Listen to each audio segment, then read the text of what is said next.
The doctor didn't sit down. That's how they knew it was over. He stood near the door, a chart pressed against his chest, his eyes tired from saying the same sentence too many times. "I'm sorry," he said quietly. "There's nothing more we can do." No one cried. Not at first. The machines in the room still hummed their steady rhythm. The lights overhead still glowed, casting a sterile, impartial light. But something invisible, something essential, collapsed in that room. Emily was 36 years old, an art teacher. She was the kind of teacher who stayed late to help kids who didn't believe they were talented, showing them how to find the art inside themselves. Just 2 weeks earlier, she had been laughing in a classroom, her hands smeared with paint, excitedly talking about her summer plans. Now, she lay perfectly still, her body fighting a relentless infection that even the doctors barely understood. They had tried everything modern medicine could offer. The strongest antibiotics, emergency procedures, consultations with top specialists flown in from across the country. But each attempt failed faster than the last. The infection moved with a terrifying certainty, as if it knew it was winning. Her mother held her hand, a hand that was warm but completely unresponsive, and whispered the same prayers she had been repeating for days on end. Her father stared at the heart monitor, his eyes fixed on the fluctuating numbers, as if watching them closely enough might somehow change the outcome. The doctor gently explained what comfort care meant. He talked about time frames, about what to expect in the coming hours.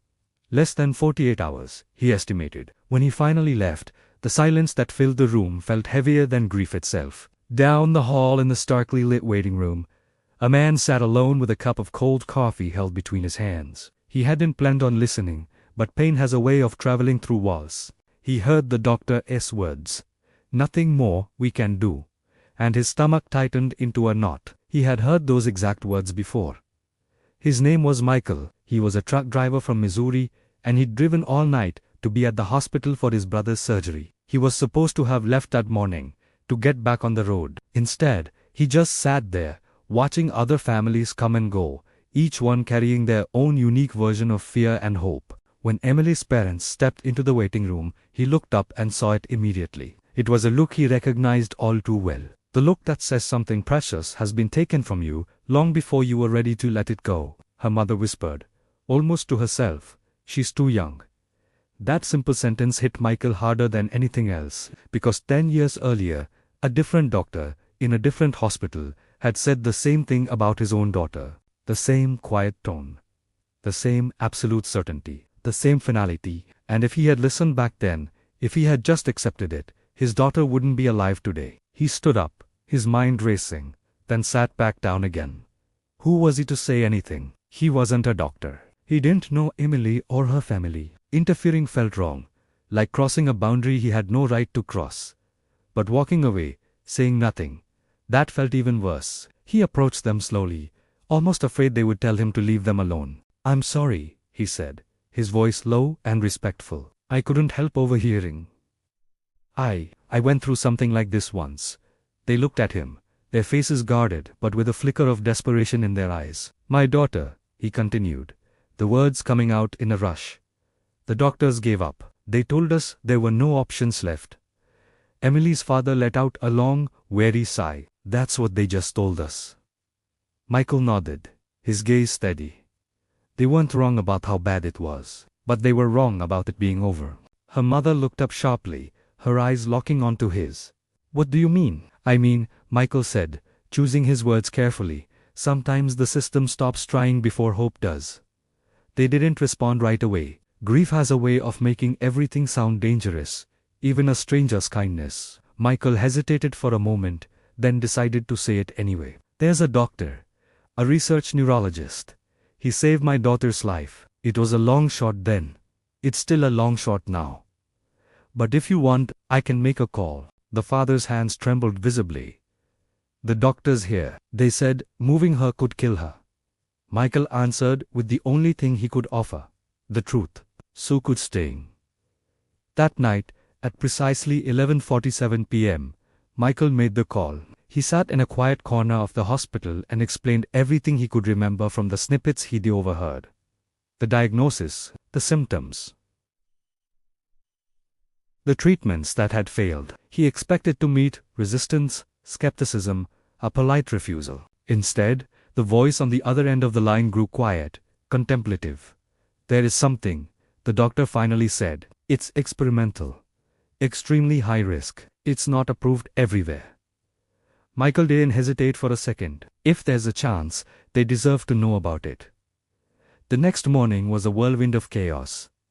Doctors debated protocol. Administrators reviewed liability waivers. Forms were printed, signed, and stacked in growing piles. No one promised anything. Some of the staff whispered that it was cruel, giving the family false hope. But Emily's parents signed every single paper put in front of them anyway. When the medical helicopter finally lifted off the hospital roof into the grey morning sky, her mother collapsed into tears, not knowing if they were saying goodbye for the last time. Michael stayed behind. He watched the helicopter disappear over the horizon. Then he quietly turned and left the hospital. His brother's surgery had gone well. His job was waiting for him. He didn't leave his name or number. He just left. In Minnesota, a new team of doctors moved with incredible speed. The experimental treatment began. Hours passed. Then more hours. At first, nothing changed. Then, something did. A subtle shift. The swelling in Emily's brain slowed its progression. Her dangerously high fever started to break. The numbers on the monitors shifted just enough to make the medical team stop speaking in whispers. By the next morning, the doctors were standing closer to the bed, watching with renewed focus. By that night, they were on the phone, calling colleagues and describing the case. 3 days later, Emily opened her eyes. Her mother let out a scream of pure, unadulterated joy. Her father fell to his knees, overcome with relief. The doctors confessed they had never seen a response like it. The weeks that followed were filled with slow, painful, uncertain recovery. But she was alive. When Emily could finally speak clearly again, she asked the same question over and over. "Why didn't you give up on me?" Her parents told her the story. The story of the man in the waiting room. The stranger who refused to accept an ending just because everyone else had. Months later, when she was finally well enough to travel, they found him. When Emily met Michael, she cried harder than she had the day she woke up in that hospital bed. "You saved my life," she said, her voice choked with emotion. He just shook his head gently. "No. I just remembered what it felt like to be told it was over. Because sometimes, doctors reach the end of what medicine can do, but kindness doesn't have limits. Sometimes, hope doesn't come from a position of authority or expertise. Sometimes it comes from a person who simply chooses to care, when it would be so much easier not to. And when the world decides to stop trying, one stranger choosing not to walk away can become the very reason someone else gets to breathe again." Thanks for watching. If this story touched you, please share it, and don't forget to subscribe for more.